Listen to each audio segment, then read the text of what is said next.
I'm on my way to West Jordan, Utah, where my friends at Agility Custom will be working on this FJ. You're probably wondering what a body mount chop is. When you go to oversized tires, especially 33s, there's a clearance issue right back here. You have very little room. You can see with these 33s that are worn down, I have just about an inch where it sits right now.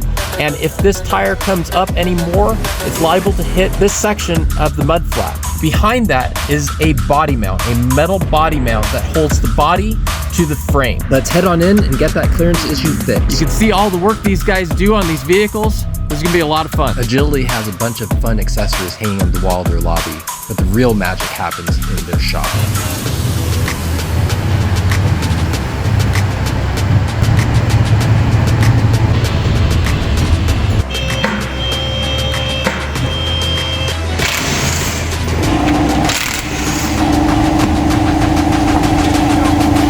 So today we are going to be doing a cab mount chop on this FJ Cruiser just to fit a little bit larger size tires on these Toyotas. From the factory, they really didn't keep in mind that people wanted to modify these things heavily, so they didn't leave much room in the wheel well. So what we're going to do is right back here, when you're turning left or right and compressing the suspension, this section of the body and the frame will contact the tire and cause a little bit of tire rubbing.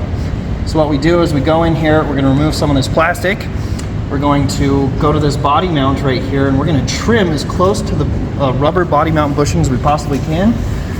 Cut off the metal, and then we're going to weld in a reinforcement plate, get that all welded up into place so it's as back far as it possibly can. And then we paint over the top of it, and then afterwards we have a little bit of plastic trimming we can do to give a little bit more clearance, and there's a pinch weld in here that we can also fold over and get that a little bit for as much tire clearance as we can possibly get with the available space. There's a couple methods on how you can do a cab mount chop for more or less tire clearance. One big thing about these fenders, you have this plastic fender liner that comes up and around here that covers up the whole wheel seam. You want to try to keep as much of this intact as you possibly can. So on a more casual cab mount chop, we would just chop off the section of frame here and then just kind of remove the mud flap or trim the mud flap and keep these retention devices here so it doesn't get caught up or dragged up into the wheel. If you do want to take off this plastic and trim this pinch weld, because there's a pinch weld that goes all the way up through here, you need to basically reveal it. So we would cut this piece of plastic all the way up to this point to where there's another retention device right there, and we would just do a straight cut all the way down to here, revealing all of that stuff, preventing this from getting caught in the tire as much, and then we'll do relief cuts on the pinch weld seam, fold those over with a hammer and stuff, and coat them over just to prevent excessive moisture from getting inside the cab. Yeah, so we're basically just going to be slicing this whole section off right in there. Here they've marked off the line that they're going to cut.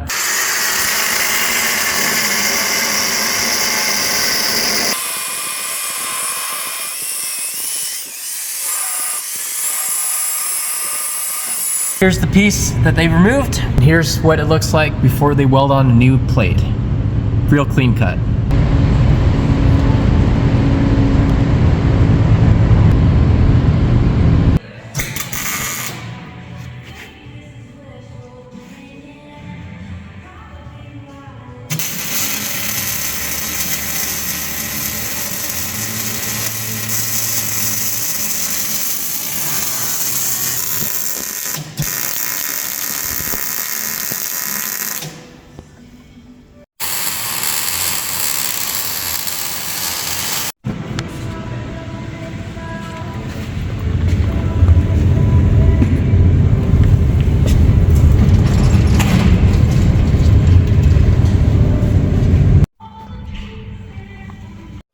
The Agility Custom shop.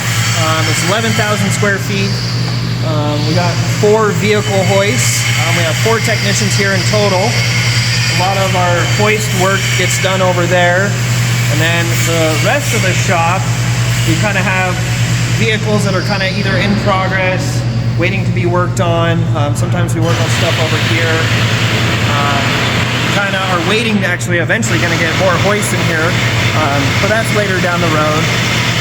But you can see some vehicles are disabled. This International Scout's got the front axle out.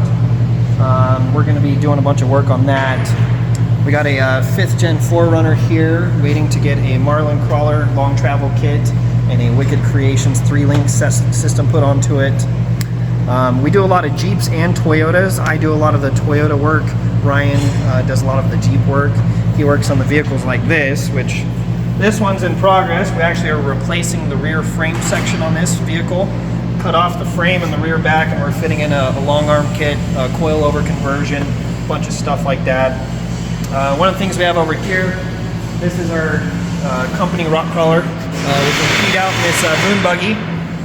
It's actually running a Chevy Ecotec 4-cylinder with a custom supercharger setup. Jeep transmission. We got Toyota 8-inch third members in it, and it's actually got portal axles on it, like what you'd have in a Humvee, but these are way beefier than Humvee axles.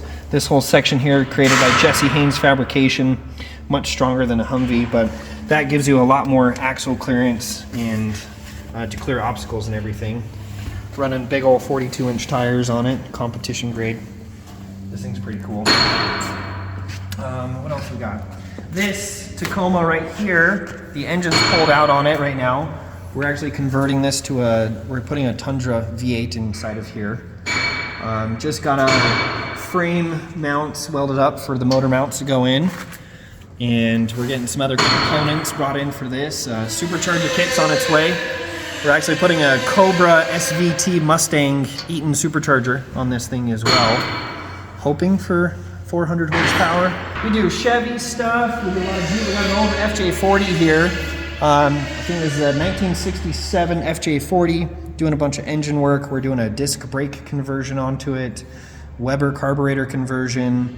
A bunch of maintenance on the engine. Resealing it. New clutch system. New water pump. Tune-up. All that jazz. A bunch of those things. This right here is Sarge. This is one of the custom vehicles that we built. It's actually running a Jeep V8. It's pretty much like an Army themed rig, but as you can see, we did a lot of work on the doors, the interior seats, the custom dash panel and everything. It's running a wakeboard stereo system in it with these little speakers in the back over here. Got some Army cans bolted into the system as your little storage boxes and stuff. Yeah, it's a pretty cool little setup here.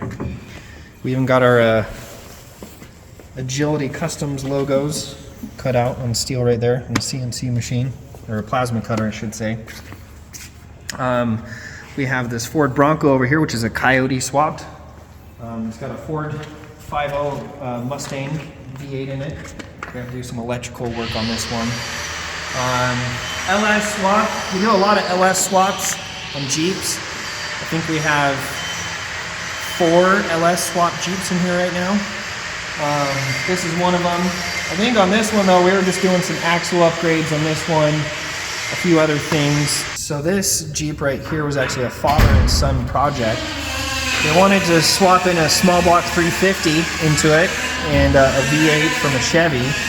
And they pretty much gutted everything and went to go put the engine in and realized that they were probably in over their head. So they brought us this Jeep in pieces.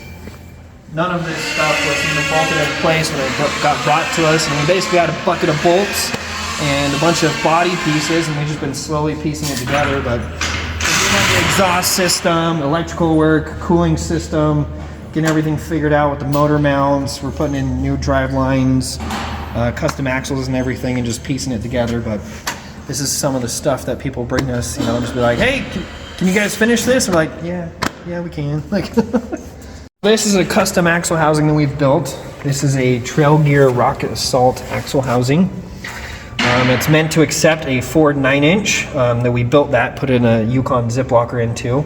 We've added in this bracket here to include a mount for hydro, a full hydro assist. And we got mounts for the control arms and everything. Out here we cut off the end so we can accept a Dana 60 knuckle assembly. So we're going to have full rear steer on it.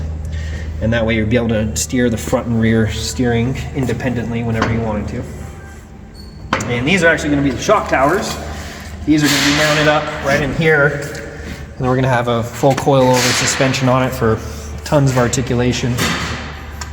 So that one's in progress, and then we have an empty shell of an axle housing there we're soon gonna be fitting up underneath here. We'll be figuring out the lengths for the control arms and the mounts for everything on that, the steering, differentials, drive lines, brakes, knuckles, all that jazz. Here's the fully completed job.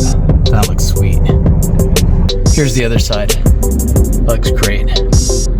This is just to show you how much more clearance we have under here. Hope you can see that gap.